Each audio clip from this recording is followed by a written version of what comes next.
नमस्कार, मैं हूं संजीव श्रीवास्तव। आप देख रहे हैं 4 पीएम मध्य प्रदेश। मित्रों, आधा दर्जन से ज्यादा दिग्गजों को दरकिनार कर मध्य प्रदेश के मुख्यमंत्री बनाए गए मोहन यादव संकटों में है। और संकट आज का नहीं है, काफी वक्त से संकट, और ये संकट विरोधियों की ओर से भी नहीं है। संकट यदि उन्हें बहुत ज्यादा कहीं कुछ है तो वो अपनों से है। बिल्कुल, बिल्कुल, मैं जो कह रहा हूं ये बार-बार सामने आ रहा है, निकल कर आ रहा है। उनके अपने घर उज्जैन में राष्ट्रीय स्वयंसेवक संघ से जुड़ा जो भारतीय किसान संघ है, सड़कों पर उतरा हुआ है। लैंड पुलिंग से जो जुड़ा एक मसला है, वो अमित शाह के दरबार तक भी पहुंच चुका है। और अमित शाह के दरबार में पहुंचने के बाद जो सूचना है वो ये है कि अमित शाह पूरे मामले को लेकर कहीं जो मोहन यादव या उनकी पूरी जो टीम है उसकी सफाई से संतुष्ट नहीं है, और वो मामला, वो मसला बना हुआ है। एक मसला तो है ही उज्जैन का, इसके अलावा भी जो उनकी अपनी कैबिनेट है, जैसा मैंने कहा कि बहुत आधा दर्जन से ज्यादा दिग्गज, तो दिग्गज आप जानते हैं कौन है, जो मुख्यमंत्री पद के दावेदार थे 2023 में।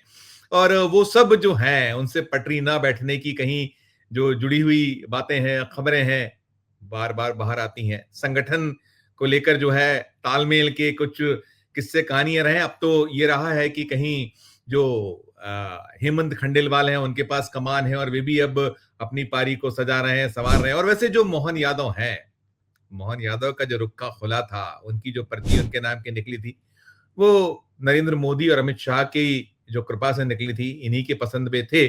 और इसके पीछे जो कहा यह जाता रहा या निकल कर ये आता रहा कि सुरेश सोनी जी की बड़ी अहम भूमिका रही, और कई सारे इक्वेशंस थे उसमें। पिछड़ा जो है उस वर्ग से आना, ओबीसी वर्ग से आना, और इसके साथ साथ यादव, जो अभी बिहार का इलेक्शन सामने है, राज्य विधानसभा का, इसके अलावा उत्तर प्रदेश है।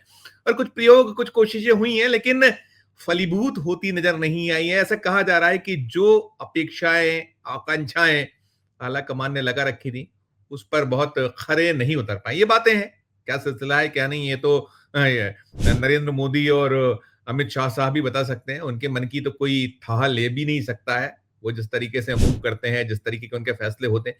खैर, यहाँ जो सब कुछ चल रहा है अभी, जैसा मैंने कहा, और जो खबर का थंबनेल है आपने देखा कि मोहन यादव दरवाजा खटखटा रहे हैं राष्ट्रीय स्वयंसेवक संघ के प्रमुख डॉक्टर मोहन भागवत का। बिल्कुल सही है, वो सांकेतिक है। और सांकेतिक यूं है, सांकेतिक यूं है कि जितने भी भारतीय जनता पार्टी शासित राज्यों के मुख्यमंत्री हैं, स्वयं प्रधानमंत्री, अब तो प्रधानमंत्री पे सुर बदला है।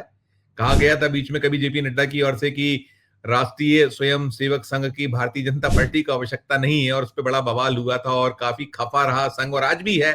ऐसा नहीं कि सब कुछ समान है, क्योंकि परिस्थितियां बदली हैं। तो गैर राष्ट्रीय स्वयंसेवक संघ, जो संघ मुख्यालय नागपुर है, या और जो उसके कर्ता धर्ता है, सब थोड़ा सा अपने आप को टर्न डाउन किए हुए चल रहा है। जो कुछ है, बहुत सारी चीजें अभी होंगी, बिहार चुनाव के बाद कुछ चीजें निकल कर सामने आएंगी, क्या कुछ है, अभी टर्न डाउन है क्या नहीं है। नूरा कुश्ती वो अपनी जगह, लेकिन जब हम मध्य प्रदेश की बात करते हैं, मोहन यादव की बात करते हैं, तो जो मोहन यादव ने दरवाजा खटकाने जैसी बात है, तो वे यहाँ जो मध्य प्रदेश में करते रहे, जब उन्होंने सत्ता संभाली तो शुरुआत वही जो हिंदुत्व का एजेंडा है, सनातन की जो पैरोकारी है, वो करते नजर आए थे। उनके फैसले शुरुआत वहीं से हुई थी। जो संघ के हार्डकोर एजेंडा है, और बहुत कुछ कर रहे हैं वे जो सांस्कृतिक, जो एक पूरे का पूरा तत्व उसमें जुड़ा हुआ होता है, उससे जुड़े फैसले हो रहे हैं। और जो उस एजेंडे को आगे बढ़ाना है, बड़ा बखूबी बढ़ा रहे हैं, वो लगातार कोशिशें कर रहे हैं। लेकिन उनको जो अपने घर से चुनौतियां मिली हुई हैं, जैसा मैंने कहा, विपक्ष इतना चुनौतीपूर्ण नहीं है, हालांकि होना चाहिए था। 2003 में बीजेपी सत्ता में आई थी यहाँ मध्य प्रदेश में, दिग्विजय सिंह 10 साल का जो उनका राज था उसको हटाकर, और उसके बाद से लगातार 2003 से 2018 तो लगातार सत्ता में रहे। वो कमलनाथ का 15 महीने का कार्यकाल छोड़ दें, उसके बाद पुनः वो क्या कुछ हुआ था, वो अब बार बार उसको बताने की आवश्यकता नहीं है कि बगावत सिंधिया की, और फिर सिंधिया का बीजेपी में आना, और सत्ता फिर भारतीय जनता पार्टी के हाथों में आ जाना, शिवराज का चौथी बार मुख्यमंत्री होना। और 2023 के बाद से 2023 के जो राज्य विधानसभा, मध्य प्रदेश विधानसभा के चुनाव थे, उसमें एक शानदार जीत मिली थी। और जीत के पीछे बहुत कुछ रहा था, बहुत कुछ अलग अलग कारण थे, उसको लेकर कहीं विपक्ष के आरोप हैं। लेकिन मोहन यादव को अब 21 महीने से कुछ ज्यादा का वक्त हो रहा है, और अब जो दिसंबर आने वाला है 25, उसमें 2 साल हो जाएंगे। 2 साल में वे चैन से नहीं बैठ पा, चैन से वैसे बैठता भी नहीं है मुख्यमंत्री बीजेपी में तो कम से कम सरकार में, लेकिन उनके साथ जो मैं चुनौतियों की बात करता हूँ, कठिनाइयों की बात करता हूँ, बहुत तेरी कठिनाई है।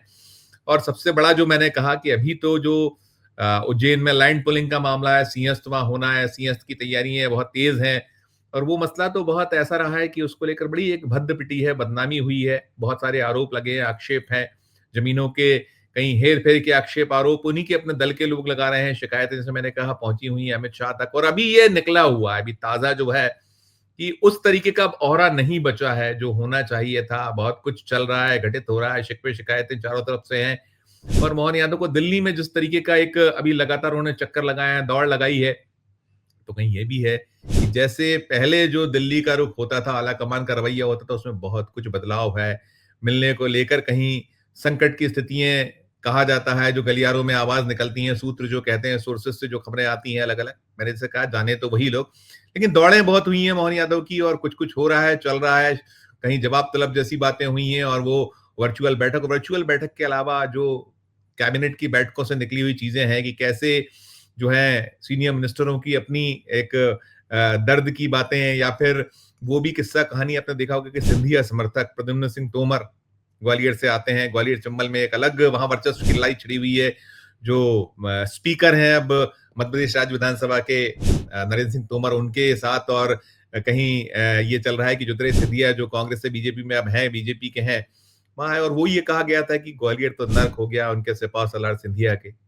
बहुत कुछ है, बहुत सारा लेकिन अभी जो कुछ है, मैं दरवाज़ा खटखटाने की जो बात करता हूँ, तो जो कहीं सांस्कृतिक जो एजेंडा है संघ का या और जो भगवा करण करना है जो शिक्षा का, उसपे बहुत सारे आरोप आक्षेप पहले से हैं और अभी भी लग रहे हैं कि क्या कुछ कर रहे हैं और मोहन यादव कर रहे हैं। सारा कुछ जो संघ से निकलने वाली जो एक उनकी जो बातें होती हैं, उसको इम्प्लीमेंट करने की और इसी सब क्रम में अब ये भी एक फैसला हुआ है मध्य प्रदेश में, हालाँकि बहुत पहले होना था। मध्य प्रदेश पहला राज्य नहीं है। निकल कर ये आ रहा है कि वो जो डॉक्टर मोहन भागवत का एजेंडा है कि जो बच्चे हैं कम से कम 3 अच्छे हों, तो इस दिशा में मोहन यादव ने कदम बढ़ाया है। अब ये करने जा रहे हैं। देखिए मध्य प्रदेश में 26 जनवरी 2001 को एक जो है शर्त पाबंदी लगी थी कि शासकीय नौकरी में 2 से ज़्यादा बच्चे होंगे, तो फिर तीसरे संतान के बाद जो है कार्रवाइयों का एक बात थी, सिलसिला था, सब कुछ था। तो अब इस जो 24 बरस पुराना एक दिग्विजय सिंह के रिजीम का था। दिग्विजय सिंह तब सत्ता में होते थे। 26 जनवरी 2001 1993 में उन्होंने यहाँ मध्य प्रदेश में मुख्यमंत्री पद संभाला तो 2003 तक रहे थे। तो उनके दौर के एक आदेश को पलटा जा रहा है, ये निकल कर आ रहा है, इसकी रूपरेखा तैयार हो गई, कैबिनेट में लाया जा रहा है, उसको जोड़ा जा रहा है देखिए। अभी जो कुछ घटित हो रहा है, जो चल रहा है मध्य प्रदेश में, सुरेश सोनी जी के माथे पर भी बल है क्योंकि उनके जो पसंदीदा मोहन यादव हैं, वो संकट में दिखते हैं। उनके खिलाफ खुद संघ के लोगों ने मोर्चा खोला है, संगठन से आवाजें उठ रही हैं। जो सत्ता में उनके साथी हैं मोहन यादव के, उनकी ओर से कुछ न कुछ शिकवे शिकायतें हैं और दिल्ली तक बात पहुंच रही है और जम नहीं पा रहे हैं। मोहन यादव को ऐसे जमाना चाहते हैं, कोशिशें हुई हैं। जो हेमंत खंडेल वाले हैं, उन्हें भी ये माना या कहा जाता है कि वो भी कहीं उसमें सोनी जी का हस्तक्षेप रहा है और इस तरीके से जुगल-जोड़ी बनाई गई कि दोनों मिलकर खेलें, अच्छे से एक सत्ता और संगठन का समन्वय हो।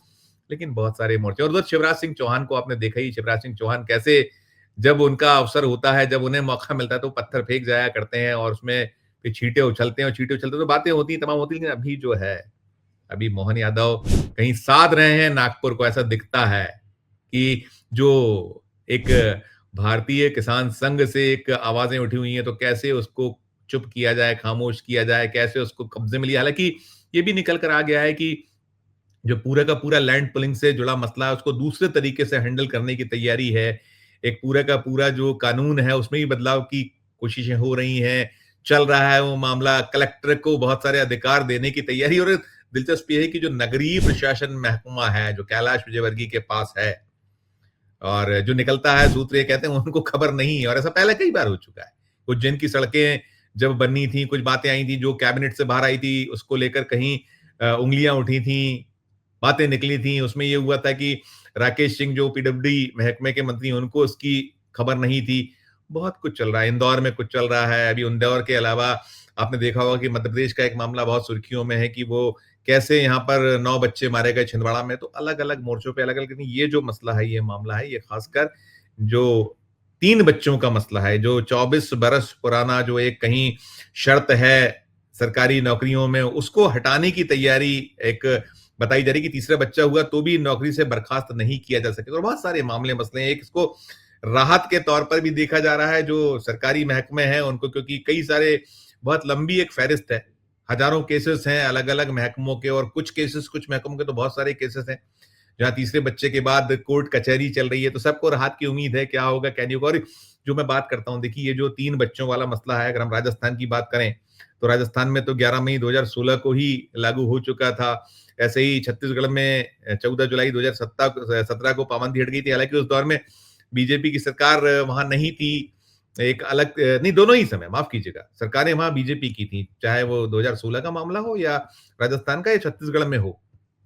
दोनों जगह थी, क्योंकि 18 में फिर सरकार आई थी छत्तीसगढ़ में भूपेश बघेल की अगुवाई में और उम्मीद थी कि रिपीट होगी, तो लेकिन नहीं हुआ था, ना वहाँ हुआ, ना मध्य प्रदेश हुआ।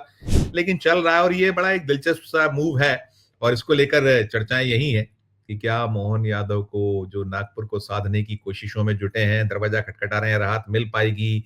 क्या कुछ इससे बात बनेगी? क्योंकि जो स्थितियाँ हैं अगर आप देखें तो ये जो बिहार ऐसा राज्य है जहाँ जो प्रजनन सबसे ज़्यादा वाला जो राज्य है उसमें 3% की दर वहाँ पर है। इसके अलावा जाइए तो उत्तर प्रदेश है, उत्तर प्रदेश में जो है 2.4 है, मेघालय में 2.9 है, झारखंड में 2.3 है, मणिपुर में 2.2 है और जो मध्य प्रदेश की प्रजनन दर की रिपोर्ट जो पिछली रिपोर्ट थी 2019-20 की 2.9 थी और 2.9 में ये एक रहा है कि शहरी क्षेत्रों में 2.1 और ग्रामीण क्षेत्रों में 2.8 के करीब था और राष्ट्रीय औसत जो 2001 है, इससे ये अधिक थी। तो अब वो उस मोहन यादव जो है कोशिश में है कि किसी भी तरीके से संघ को साधा जाए और ये जो मुश्किलात हैं कम की जाए, लेकिन क्या मुश्किलें कम होंगी? देखा जाएगा। लेकिन मूव है, खबर है, तो हमने आप तक पहुँचाई।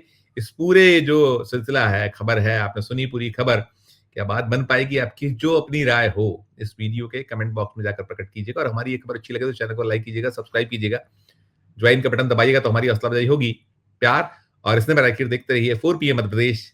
धन्यवाद, नमस्कार।